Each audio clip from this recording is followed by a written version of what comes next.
Hello दोस्तों, अपने कर रहे हैं कक्षा 10 का 10वां चैप्टर जिसका नाम है बिंदुपथ। अब देखते हैं 10.2 का 9वां क्वेश्चन।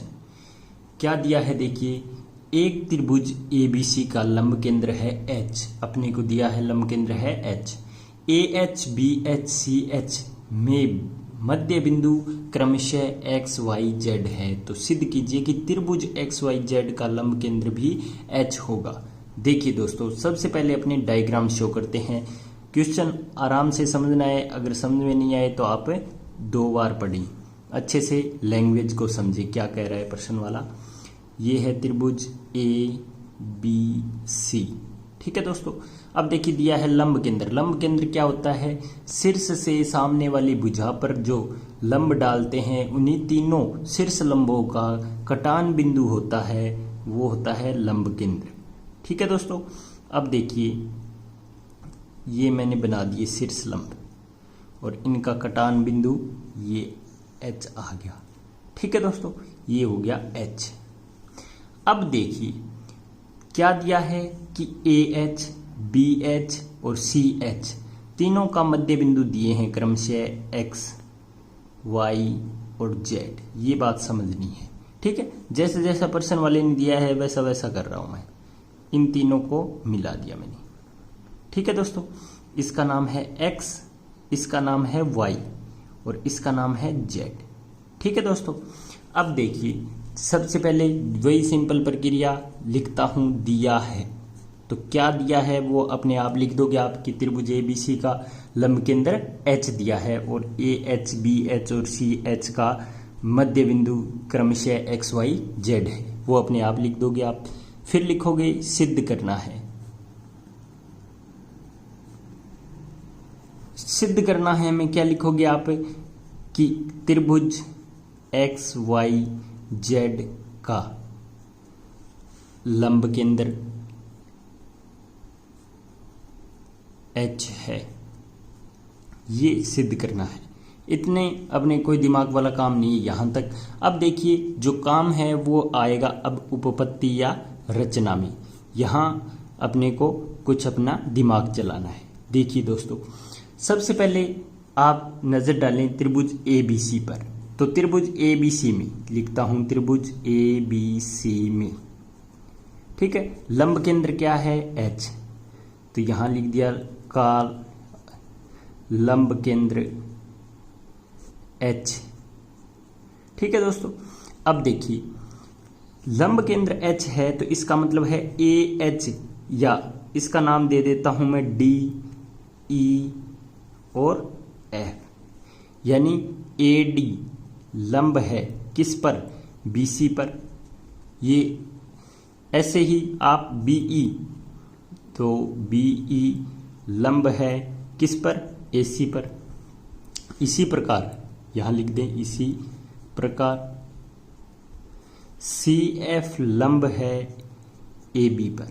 ये तीनों कंडीशन है अपने पास, ठीक है दोस्तों।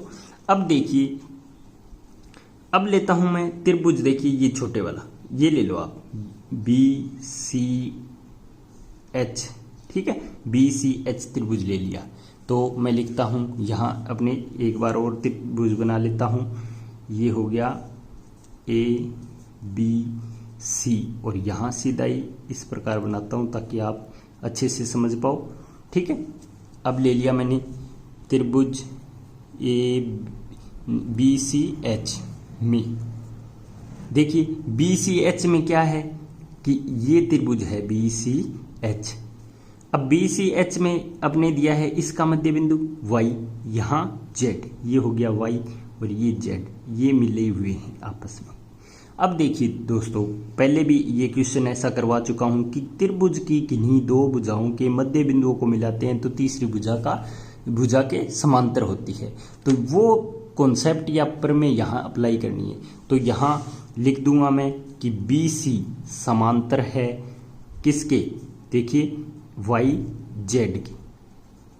आगे क्या लिख दोगे कि किसी त्रिभुज की दो भुजाओं के मध्य बिंदुओं को मिलाने वाली रेखा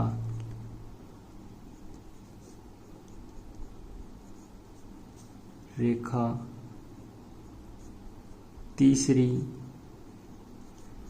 भुजा के समांतर होती है। ये बात आप आगे मेंशन कर दोगे ताकि आपका प्रश्न अच्छा लगे। अब देखिए ये काम हो गया। अब ये AH जब BC पे लंब है और ये भुजा इसके समानांतर है तो ये देखिए ये पूरा यहां तक क्या था D, तो AD लंब हो गया किस पर, XY पे, सॉरी YZ पे हो गया कि नहीं हो गया। ये बात आपको समझ में आनी चाहिए कि AD लंब है BC पर, ये अपने को दिया है, और BC समानांतर सिद्ध कर दी YZ के अपने, तो AD लंब किसके हो गया, YZ के पे लंब हो गया, यानी 90 डिग्री कोण है।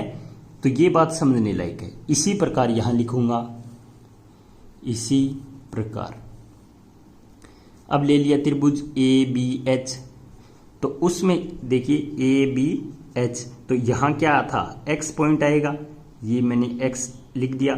तो क्या हुआ देखिए कि AB भुजा समानांतर है किसके, XY की, तो CF जो कि क्या है, शीर्ष लंब, CF लंबवत किसके हो गया, देखिए XY की। ये जो चीज है प्रूव करने वाली, ये अपने काम की है। इसी प्रकार आप और लिख दो, इसी प्रकार त्रिभुज कौन से में, ACH में, तो वहां क्या आएगा, AC भुजा के समानांतर है क्या, XZ, ठीक है, XZ समानांतर है। तो देखिए कि BE जो शीर्ष लंब है वो लंबवत हो गया XZ की। तो देखिए दोस्तों, अब जब ये तीनों भुजाएं समानांतर आ गई तीनों के, तो यहां भी 90 डिग्री कोण, यहां भी 90 डिग्री कोण, और ऐसे यहां भी 90 डिग्री कोण बना रहा है, ठीक है। जब देखिए कि शीर्ष से यानी X से गुजर रहा है ये, तो X से सामने वाली भुजा पे है, तो मतलब ये क्या है, तीनों शीर्ष लंब है और इनका कटान बिंदु भी H है। तो अपने क्या कह सकते हैं कि त्रिभुज XYZ का शीर्ष लंब H ही होगा, ये अपने प्रूव हो गया। तो यहां मैं लिख दूंगा, इसलिए त्रिभुज XYZ का लंब केंद्र H है, ठीक है। तो ये अपनी प्रूव हो गई, यहां आप लिख सकते हो हेंस प्रूव्ड या इति सिद्धम, जो भी है, ठीक है दोस्तों। बिल्कुल आसान क्वेश्चन है, इसमें हार्ड कोई काम नहीं है, ये तीनों आपको समझ में आनी चाहिए, ठीक है। और कोई भी क्वेश्चन समझ में नहीं आए तो आप पूछ सकते हो कमेंट करके, कोई भी आपके दिक्कत आए, कोई भी प्रॉब्लम आए, कोई क्वेश्चन का कोई भाग समझ में नहीं आ रहा हो या इसके अलावा कोई समस्या हो तो आप कमेंट करके पूछ सकते हो। दोस्तों अब आपका टाइम टेबल भी जारी हो चुका है, जून के लास्ट वीक में आपके एग्जाम होने हैं, तो आप अच्छे से पढ़ें। अभी इतने दिन आप नहीं पढ़े कोई बात नहीं है, आज से ही पढ़ाई दोबारा शुरू कर दें ताकि आपके अच्छे नंबर बन सके, आप अच्छा स्कोर कर सको। आप 10वीं में अगर आप अच्छा स्कोर करते हो तो आगे 11th में आपको पता चलेगा कि आपको साइंस में जाना है, आर्ट्स में जाना है या कॉमर्स में जाना है। तो आज से ही आप अपनी पढ़ाई दोबारा शुरू कर दें, बार बार अपने वीडियो देखें, कोई भी क्वेश्चन समझ में नहीं आए तो आप कमेंट बॉक्स में पूछ लें। इसके अलावा कोई भी गाइडेंस चाहिए आपको तो आप मेरे को मैसेज कर देंगे, तो कोई भी तरह की आपको प्रॉब्लम हो तो सोल्व की जाएगी, ठीक है दोस्तों। अच्छे से पढ़ें। हेलो दोस्तों, अपनी कर रहे हैं कक्षा 10 का 10वां चैप्टर जिसका नाम है बिंदुपथ, और आज अपने कर रहे हैं 10.2 का लास्ट क्वेश्चन है 10वां क्वेश्चन। देखिए क्या कह रहा है 10वां क्वेश्चन कि त्रिभुज ABC की भुजा BC में वह बिंदु किस प्रकार होगा, ठीक है। यह ज्ञात कीजिए कि उससे भुजा AB और AC समदूरस्थ हो। तो सबसे पहले अपना काम होता है ज्यामिति में कि डायग्राम शो किया जाए। तो सबसे पहले मैं त्रिभुज ABC बनाता हूं, ये हो गया त्रिभुज ABC, ठीक है दोस्तों। अब दिया है कि ABC में BC भुजा पर ऐसा बिंदु ज्ञात करना है जिससे भुजा AB और AC की दूरी समान हो। ऐसे नहीं कि यहाँ मध्य बिंदु ज्ञात कर दिया B से और C से समान दूरी पे है, ये नहीं कि इन भुजाओं से समान दूरी पे है, ये चीज ज्ञात करनी है। इसके लिए क्या करेंगे दोस्तों, इस एंगल का समद्विभाजक ज्ञात खींच लूंगा मैं। ठीक है, समद्विभाजक क्या होता है, मान लो यहाँ 60 डिग्री का कोण है तो इसको 30-30 करने वाला समद्विभाजक होता है। ठीक है, ये कोई AD है समद्विभाजक, आगे इसको ये बढ़ाया हुआ है। ठीक है दोस्तों, अब देखिए कि मैं क्या काम करता हूं, सबसे पहले लिखता हूं दिया है। ठीक है, तो क्या दिया है कि त्रिभुज ABC अपने को दिया है और BCE भुजा पे समदूरस्थ बिंदु ज्ञात करना है, वो आएगा सिद्ध करना में। तो सिद्ध करना में आप क्या लिखोगे कि भुजा AB और AC से समदूरस्थ बिंदु ज्ञात करना है। ये सिंपल मैथमेटिक्स है, आप कर लोगे। इसके बाद लिखता हूं रचना या उपपत्ति।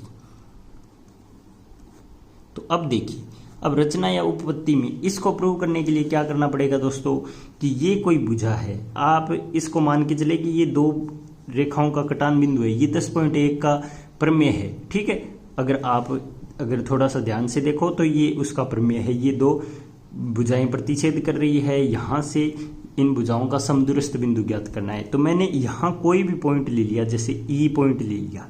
ठीक है, इस AD समद्विभाजक पे, यहां से भुजा AB पे लंब डाला, इधर AC पर लंब डाला। ठीक है, तो ये मैंने लंब डाल दिए। अब देखिए ये त्रिभुज बन रहा है, यहां इसका नाम क्या रख दूं, EF और इसका G रख दिया।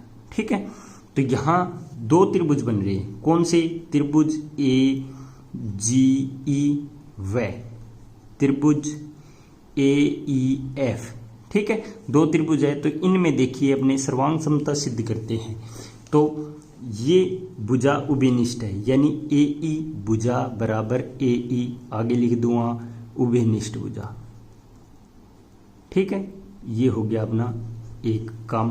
अब देखिए कि ये कोण और ये कोण क्या है, बराबर है। तो देखिए कर दिया कि एंगल AGE बराबर है एंगल AFE के। ठीक है, आगे 90 डिग्री भी लिख सकते हो या समकोण। ठीक है, ये है समकोण, क्योंकि अपने लंब डाला है, अपनी तरफ से काम किया है। अब देखिए कि एक ये एंगल A को आधा आधा किया है, मतलब A बराबर है, तो ऐसे लिख सकता हूं एंगल GAE बराबर एंगल EFAE बराबर है। ठीक है, क्योंकि ये क्या है, समद्विभाजक है AD। ठीक है, ये AD समद्विभाजक है, यहां मेंशन कर दिया। अब अपने क्या करेंगे, अपने लिख सकते हैं कोण भुजा कोण नियम से, कोण भुजा कोण नियम से